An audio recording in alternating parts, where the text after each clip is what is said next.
ಅಂತಾರಾಷ್ಟ್ರೀಯ ಮಟ್ಟದಲ್ಲಿ ಕ್ರೀಡಾ ಕ್ಷೇತ್ರದಲ್ಲಿ ಮಿನುಗಬೇಕು ಅನ್ನೋ ಕಾರಣಕ್ಕೆ ಇವತ್ತು ನೀವೇನು ನೋಡ್ತಾ ಇದ್ದೀರಾ, ಖೇಲೋ ಇಂಡಿಯಾ ವೈಬ್ರೆಂಟ್ ಮಂಡ್ಯ ಹಿಂದಿರುವಂತಹ ವ್ಯಕ್ತಿ ಮತ್ತು ಶಕ್ತಿ ನಮ್ಮ ಕುಮಾರಣ್ಣ. ಜೋರು ಚಪ್ಪಾಳಿಯೊಂದಿಗೆ ಬರ್ಮಾಡ್ಕೊಳ್ಳೋಣ. ಅವರ ನಲ್ನುಡಿಗಳನ್ನ ಈಗ ಕೇಳೋಣ. ನಮ್ಮ ಹೆಮ್ಮೆಯ ಮಣ್ಣಿನ ಮಗ, ನಮ್ಮ ಪ್ರೀತಿಯ ಕುಮಾರಣ್ಣ ಅವರ ಶುಭ ನುಡಿಗಳನ್ನ ಕೇಳುವಂತಹ ಸಮಯ.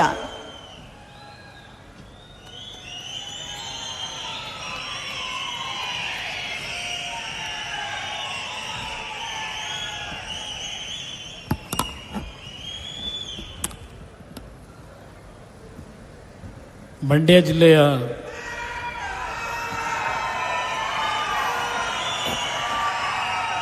ಕೃಷಿ ವಿಶ್ವವಿದ್ಯಾನಿಲಯದ ಈ ಒಂದು ಆವರಣದಲ್ಲಿ ಪರಮ ಪೂಜ್ಯ ಚುಂಚನಗಿರಿ ಕ್ಷೇತ್ರದ ಡಾಕ್ಟರ್ ನಿರ್ಮಲಾನಂದನಾಥ ಸ್ವಾಮೀಜಿಯವರ ದಿವ್ಯ ಸಾನ್ನಿಧ್ಯದಲ್ಲಿ ಕೇಂದ್ರದ ಮಂತ್ರಿಗಳಾಗಿ ಹಲವಾರು ಇಲಾಖೆಗಳನ್ನು ಕಳೆದ 15 ವರ್ಷಗಳಲ್ಲಿ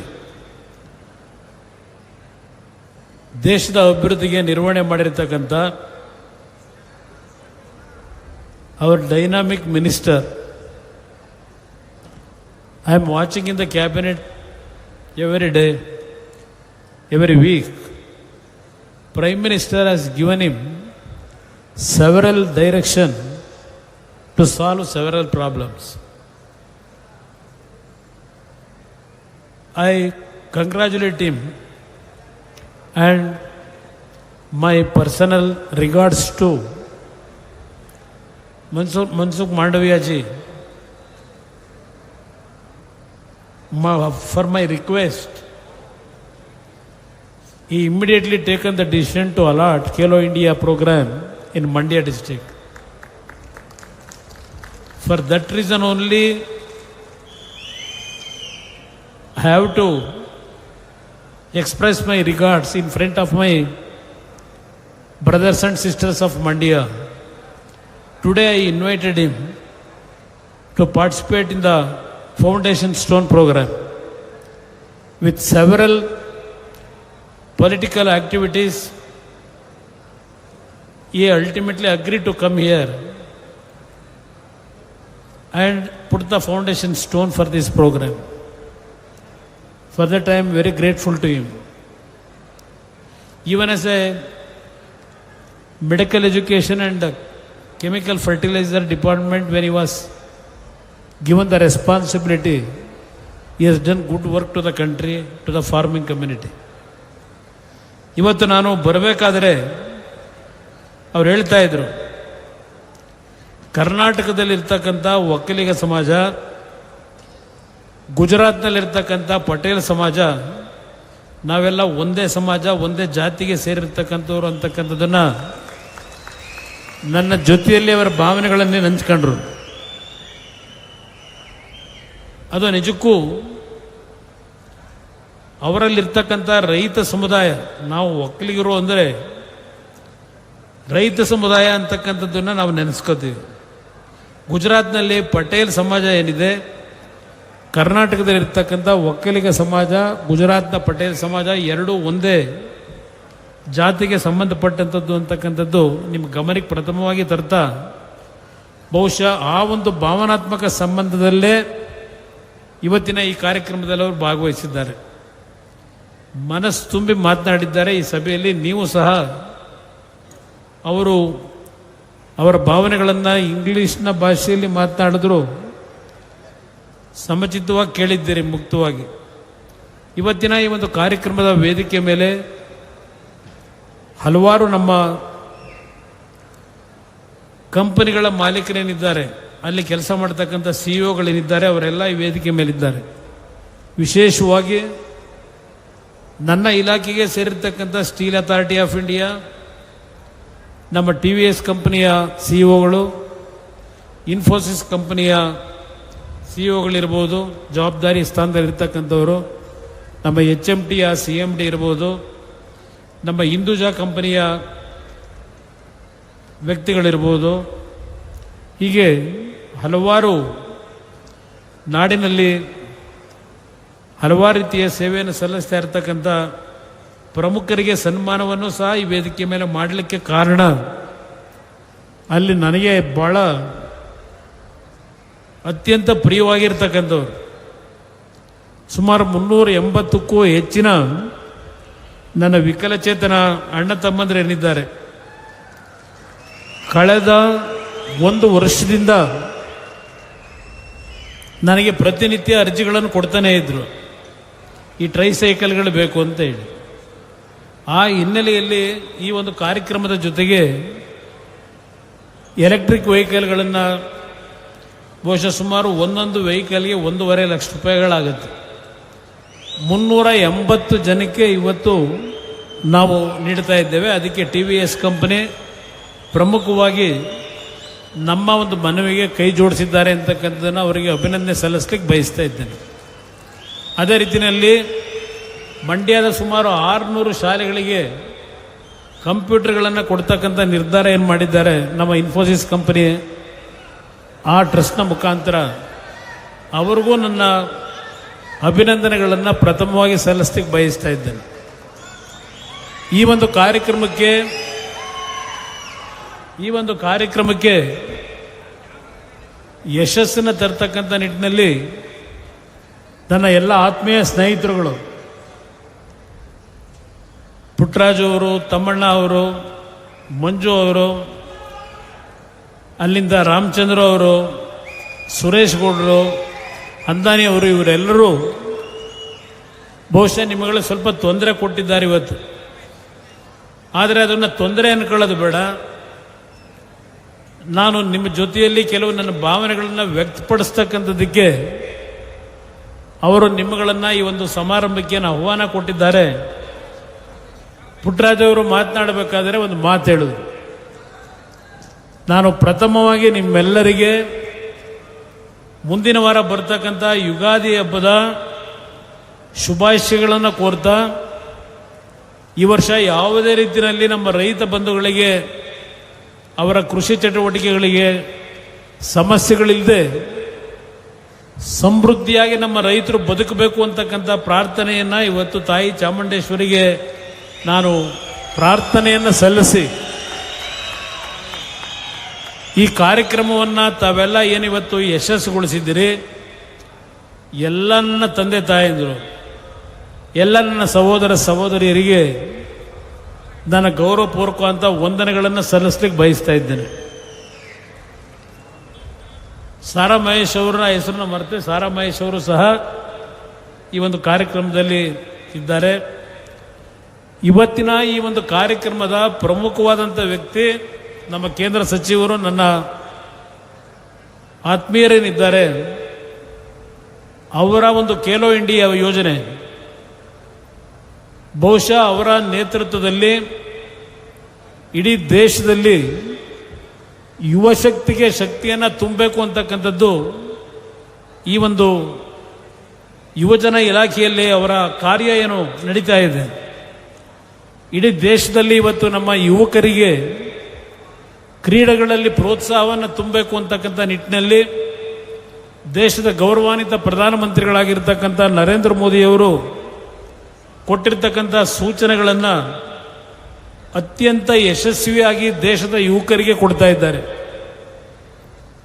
ಇವತ್ತು ಬಹುಶಃ ಕರ್ನಾಟಕಕ್ಕೆ ಅವರು ಈ ಕಾರ್ಯಕ್ರಮದಲ್ಲಿ ಭಾಗವಹಿಸಬಹುದು, ಆದರೆ ಪ್ರತಿಯೊಂದು ಸಂದರ್ಭದಲ್ಲಿ ಉತ್ತರ ಇಂಡಿಯಾದ ಹಲವಾರು ಭಾಗದಲ್ಲಿ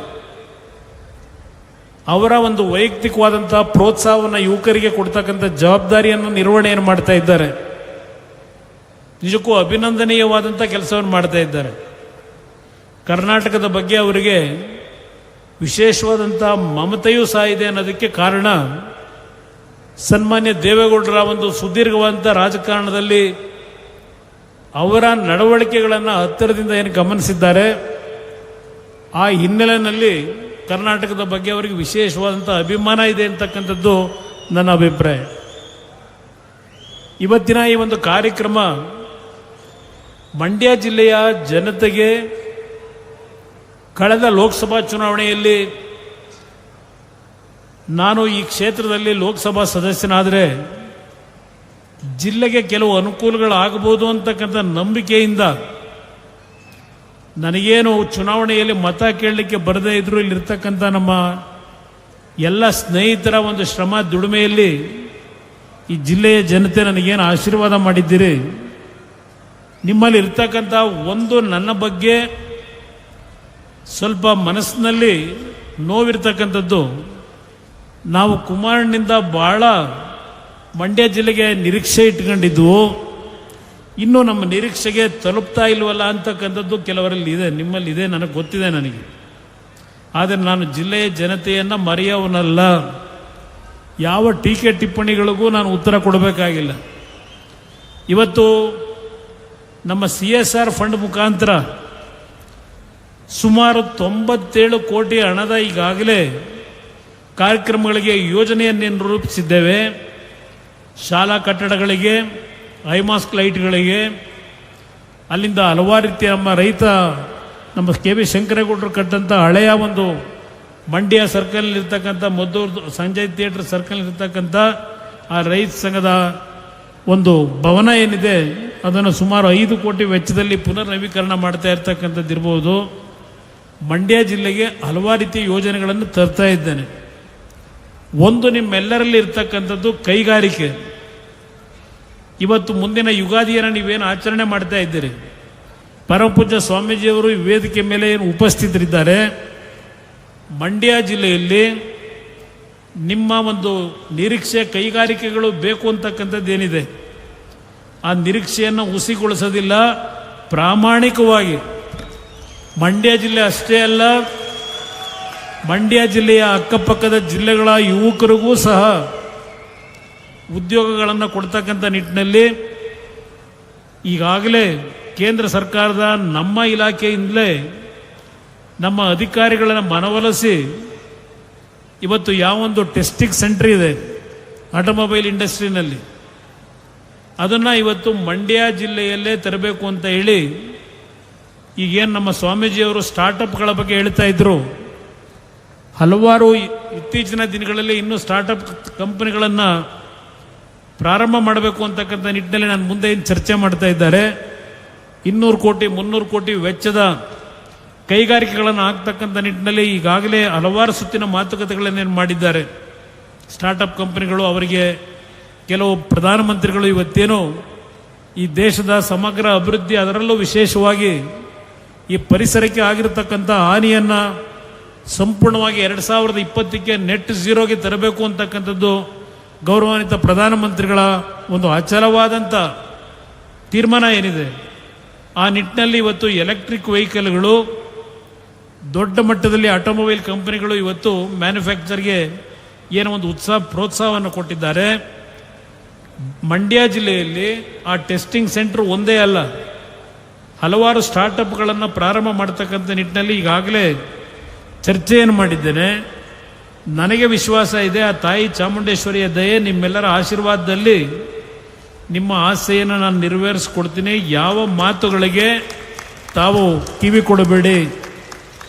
ಇವತ್ತು ಯಾವೊಂದು ARA ಮುಖಾಂತರ ಸ್ಟಾರ್ಟಪ್ ಸೆಂಟರ್ ನಮ್ಮ ಏನೋ ಒಂದು ಇದನ್ನು ಪ್ರಾರಂಭ ಮಾಡಲಿಕ್ಕೆ ಹೊರಟಿದ್ದೇವೆ, ಟೆಸ್ಟಿಂಗ್ ಸೆಂಟ್ರು, ಎಲ್ಲರೂ ಎಕ್ಸೈಟ್ ಆಗಿದ್ದಾರೆ. ಯಾಕೆಂದರೆ ಇಲ್ಲಿ ತಯಾರು ಮಾಡ್ತಕ್ಕಂಥ ವಾಹನಗಳನ್ನು ಪೂನಾಗೆ ತೆಗೆದುಕೊಂಡು ಹೋಗಬೇಕು, ಇಲ್ಲ ಚೆನ್ನೈಗೆ ಹೋಗಬೇಕು.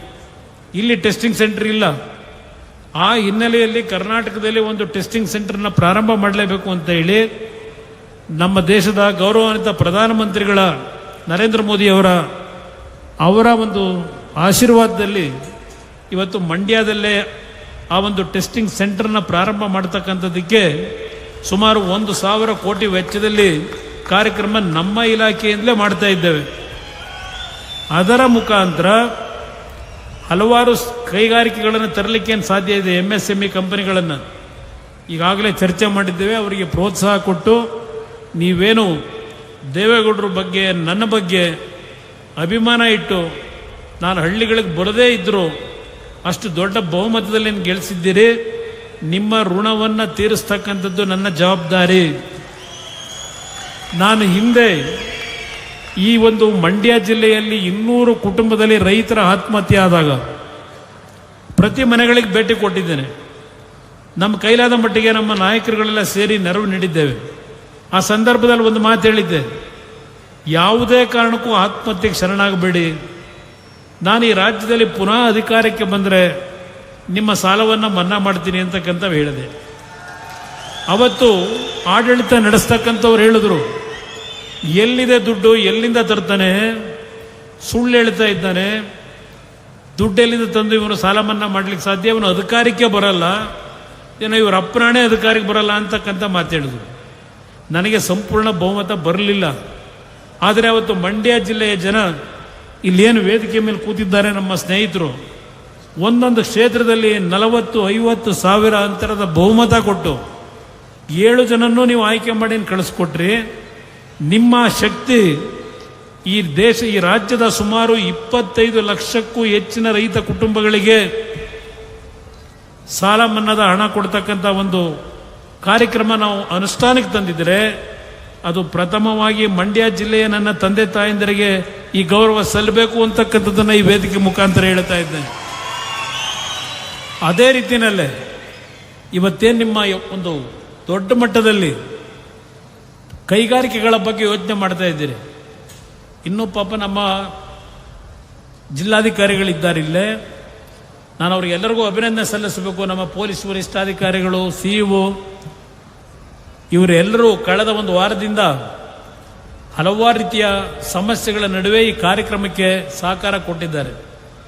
ನಮ್ಮ ಆಡಳಿತ, ಜಿಲ್ಲಾ ಆಡಳಿತ, ಪೊಲೀಸ್ ಇಲಾಖೆ ಎಲ್ಲ ರೀತಿಯ ಸಹಕಾರ ಏನು ಕೊಟ್ಟಿದ್ದಾರೆ, ಅವ್ರಿಗೂ ಸಹ ನಾನೀಗ ಅಭಿನಂದನೆ ಸಲ್ಲಿಸಬೇಕು. ಅವರೆಲ್ಲರೂ ಇವತ್ತು ಯಾವ ಕೈಗಾರಿಕೆಗಳ ಅಭಿವೃದ್ಧಿಗೆ ಒಂದು ಜಾಗದ ಅವಶ್ಯಕತೆ ಇದೆ, ರಾಜ್ಯ ಸರ್ಕಾರಕ್ಕೂ ಪತ್ರ ಬರೆದಿದ್ದೇನೆ. ಮುಖ್ಯಮಂತ್ರಿಗಳು ಅವರ ಬಜೆಟ್ನಲ್ಲಿ ಹೇಳಿದ್ದಾರೆ, ಮಂಡ್ಯದಲ್ಲಿ 100 ಎಕರೆ ಭೂಮಿಯನ್ನು ಕೈಗಾರಿಕೆ ಅಭಿವೃದ್ಧಿಗೆ ಕೊಡ್ತೀವಿ ಅಂತ ಘೋಷಣೆ ಮಾಡಿದ್ದಾರೆ ಪುಸ್ತಕದಲ್ಲಿ, ಬಜೆಟ್ ಪುಸ್ತಕದಲ್ಲಿ. ನೋಡೋಣ ಅದು ಯಾವಾಗ ಕೊಡ್ತಾರೆ ಅಂತ ಹೇಳಿ ಕಾಯ್ತಾ ಇದ್ದೇನೆ. ನಮ್ಮ ಅಧಿಕಾರಿಗಳಿಗೆ ಹೇಳಿದ್ದೇನೆ, ಯಾವ ಒಂದು ಭೂಮಿಯನ್ನು ಅವರು ಐಡೆಂಟಿಫೈ ಮಾಡ್ತಾರೆ, ಹೋಗಿ ಅದನ್ನು ನೀವು ಆ ಒಂದು ಕಾರ್ಖಾನೆಗಳನ್ನು ಹಾಕಲಿಕ್ಕೆ ಆ ಜಾಗಗಳು ಸರಿ ಇದೆಯಾ ಅಂತಕ್ಕಂಥದ್ದು ಒಂದು ವರದಿಯನ್ನು ಕೊಡಿ ಅಂತಕ್ಕಂಥದ್ದು ಈಗಾಗಲೇ ನಮ್ಮ ಅಧಿಕಾರಿಗಳಿಗೆ ಏನು ಸೂಚನೆ ಕೊಟ್ಟಿದ್ದೇನೆ. ಇವತ್ತಿನ ಈ ಒಂದು ಸಭೆಯಲ್ಲಿ, ಈ ಸಭೆಯನ್ನು ಏನು ನಾನೇನು ಬಂದು ಇಲ್ಲಿ ಪ್ರತಿನಿತ್ಯ ಇರಲಿಲ್ಲ, ನೀವೇ ಎಲ್ಲ ಈ ಜವಾಬ್ದಾರಿಯನ್ನು ತಗೊಂಡು ಇಂಥ ಒಂದು ದೊಡ್ಡ ಸಭೆಯನ್ನು ಮಾಡಿದ್ದೀರಿ. ಇವತ್ತು ನಿಮಗೆ ನಿಜಕ್ಕೂ ನನ್ನ ಹೃದಯಪೂರ್ವಕವಾದಂಥ ಕೃತಜ್ಞತೆಗಳನ್ನು ಸಲ್ಲಿಸ್ತಕ್ಕಂಥದ್ದು ನನ್ನ ಕರ್ತವ್ಯ. ನಾನು ಒಂದು ಮಾತು ಇವತ್ತೇನು ನಮ್ಮ ಪರಮ ಪೂಜ್ಯರ ಸನ್ನಿಧಾನದಲ್ಲಿ ಹೇಳಿದ್ದೇನೆ, ಮಂಡ್ಯ ಜಿಲ್ಲೆಗೆ ನನಗೆ ಧೈರ್ಯ ಇದೆ, ನಿಮ್ಮ ಆಸೆ ನೆರವೇರಿಸ್ಕೊಡ್ತೀನಿ. ನಿಮ್ಮ ಹೃದಯದಲ್ಲಿ ಶಾಶ್ವತವಾಗಿ ಕುಮಾರಣ್ಣ ಅಂತಕ್ಕಂಥದ್ದನ್ನು ನೆಲೆಯೂರ್ತಕ್ಕಂಥ ರೀತಿಯಲ್ಲಿ ನಿಮ್ಮ ಒಂದು ನಿರೀಕ್ಷೆಗಳನ್ನು ಮುಟ್ಟುತ್ತೇನೆ ಅಂತಕ್ಕಂಥ ನಂಬಿಕೆ ನನಗಿದೆ. ಇವತ್ತಿನ ಕಾರ್ಯಕ್ರಮದಲ್ಲಿ ತಾವೆಲ್ಲ ಏನು ಬಂದಿದ್ದೀರಿ, ಪುಟ್ಟರಾಜಣ್ಣವರು, ನಮ್ಮ ಸ್ನೇಹಿತರು ಎಲ್ಲರೂ ಇವತ್ತು ಯುಗಾದಿಯ ಹಬ್ಬವನ್ನು ಮುಂದಿನ ದಿನಗಳಲ್ಲಿ ಆಚರಣೆ ಮಾಡ್ತೀರಿ. ಉತ್ತಮವಾದಂಥ ರೀತಿಯ ಒಂದು ಒಬ್ಬಟ್ಟಿನ ಊಟ, ನಮ್ಮ ಹಳ್ಳಿಯ ಊಟ, ಅದನ್ನು ಎಲ್ಲರೂ ಮಾಡಬೇಕು ಅಂತಕ್ಕಂಥದ್ದು ಅವರೆಲ್ಲರ ಆಸೆ ಏನಿದೆ.